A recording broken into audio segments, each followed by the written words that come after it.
जिंदगी बहुत हसीन है, जिंदगी बहुत हसीन है, कभी हंसाती है तो कभी रुलाती है।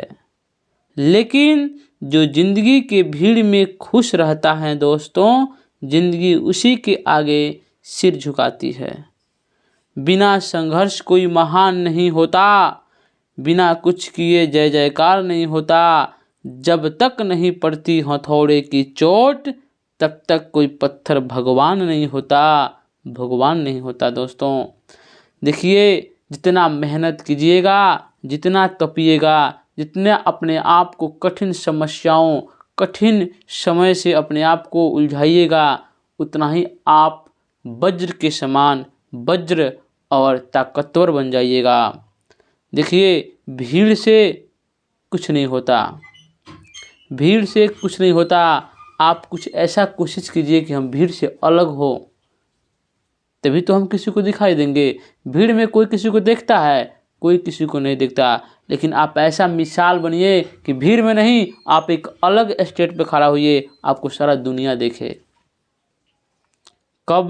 जब हम पढ़ेंगे तब देखेंगे। एक एक क्लास आप लोगों के लिए इतना इम्पोर्टेंट है कि अगर आप देखिएगा, आज सच में आप क्लास 10th के विद्यार्थी है, आपको इस साल एग्ज़ाम देना है, तो पक्का हम गारंटी देते हैं कि इसको पढ़िए। 5 मिनट 10 मिनट आपके किस्मत का ताला खोल देगा। आप कितना भी पढ़े होंगे, लेकिन इसको जब पढ़िएगा ना, तो ये क्या है, एकदम MVVI क्वेश्चन है, एकदम एग्जाम में टपकेगा तो टपकेगा। आदमी किसी पे विश्वास कब करता है? जब उसकी बात सच्ची हो जाती है तब। और सच्ची कब होती है? जब जिसके लिए वो काम करता है वो काम सच हो जाता है तब। तो हम कहते हैं कि एग्जाम में टपकेगा, तो आपको तो विश्वास हो नहीं रहा है। लेकिन पढ़िए, एग्ज़ाम देने जाइए, उसके बाद कहिएगा कि हाँ, मैंने झूठ बोला या सच बोला। इतना ही में से आपके एग्ज़ाम में रहेगा, इससे बाहर क्वेश्चन का औकात नहीं है जाने की। चलिए हम अपनी क्लास को शुरू करते हैं। ध्यान से सुनना है, ध्यान से सुनिएगा, तभी ना आप एग्ज़ाम में उसका सॉल्यूशन को अलग अलग तरीक़ों से ढूंढ पाइएगा। रटी हुई बातें एग्ज़ाम में एकाएक करके भूल जाते हैं लोग, लेकिन जो समझी गई बातें हैं वो ज़िंदगी में आप किसी भी हालात में रहें, वो आदमी उसको भूलता नहीं है, क्योंकि वो समझ कर याद किया हुआ रहता है। देखिए, पौधों में गैसों का आदान प्रदान कैसे होता है, यानी पौधे जो है वो कैसे गैस को उत्सर्जित करते हैं या कैसे गैस को लेते हैं, यानी गैसों का लेन देन उनमें कैसे होता है। तो आइए हम देखते हैं। एक कोशिकीय एवं सरल जीवों में, एक कोशिकीय मतलब काफ़ी सूक्ष्म जीव हो गया, और सरल जीवों में गैसों के आदान प्रदान हेतु खास अंग नहीं होते हैं।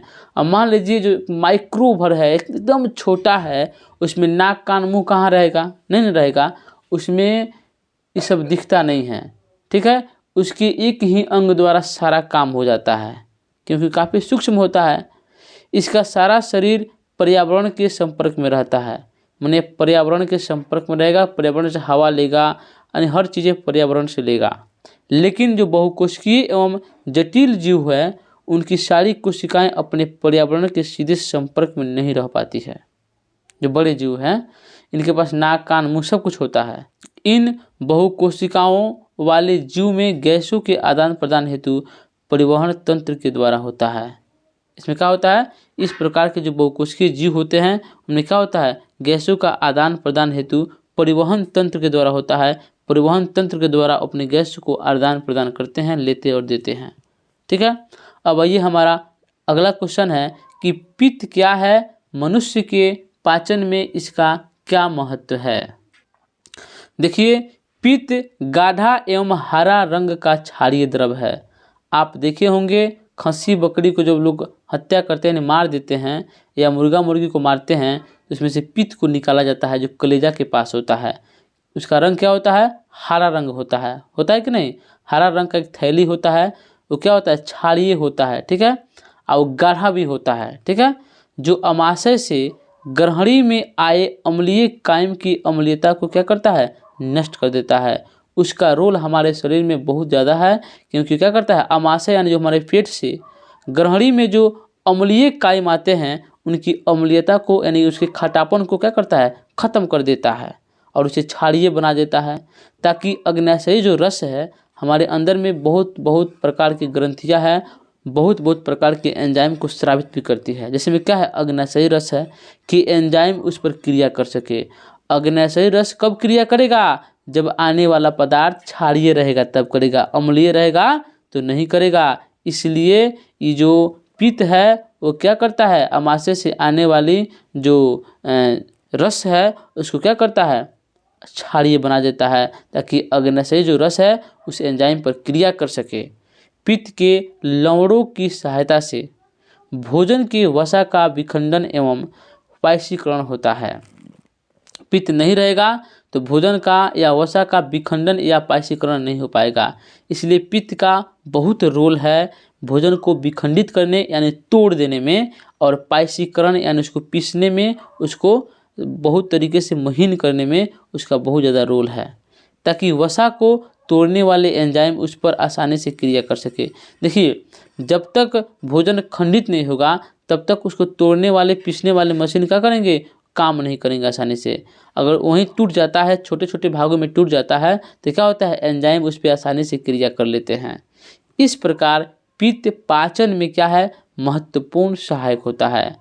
ठीक है, पित्त क्या होता है, पाचन में महत्वपूर्ण सहायक होता है। इसी के साथ हमारा अगला क्वेश्चन है कि अमाशय में पाचक रस की क्या भूमिका है। लोग कहते हैं कि हमें बायोलॉजी याद नहीं होता। अरे भाई, बायोलॉजी को आप समझ के याद कीजिएगा तब नहीं याद होगा। रटेंगे तो कैसे याद होगा। हर चीज़ को समझेंगे तो हमें काफ़ी लंबे समय तक याद भी रहेगा। देखिए, अमाशय में पाचक रस की क्या भूमिका है। अमाशय मतलब हमारा पेट, उसमें पाचक रस जाता है तो उसका क्या भूमिका है, क्या रोल है, इसी के बारे में समझना है। देखिए, अमाशय में स्रावित होने वाले पाचक रस से भोजन का पाचन करता है। यानी हमारे पेट में जो आती है रस, कौन सा रस, पाचक रस, भोजन को पचाता है। हम सभी जानते हैं कि बिना पाचक रस के हमारा भोजन पचता नहीं है। हाइड्रोक्लोरिक अम्ल निष्क्रिय पेप्सिनोजेन को सक्रिय पेप्सिन नामक एंजाइम में बदल देता है।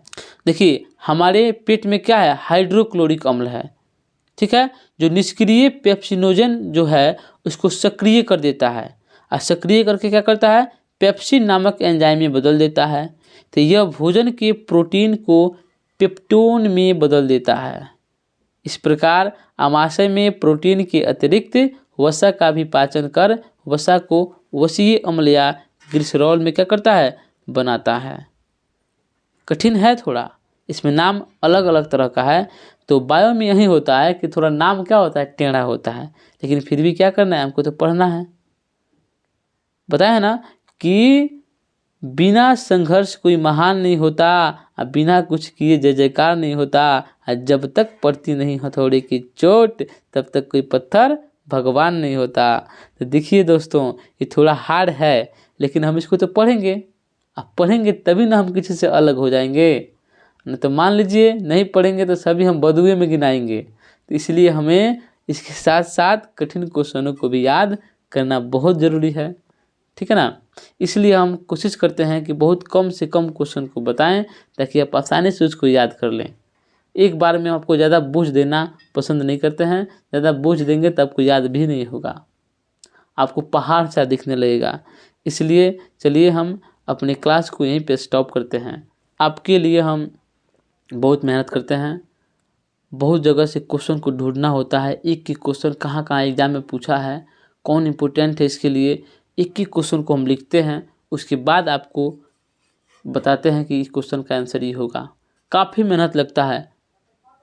यदि आपको कम लग रहा होगा तो आप एक कोई मेहनत करके आप कोई वीडियो बना कर देखिएगा, बहुत मेहनत लगता है दोस्त।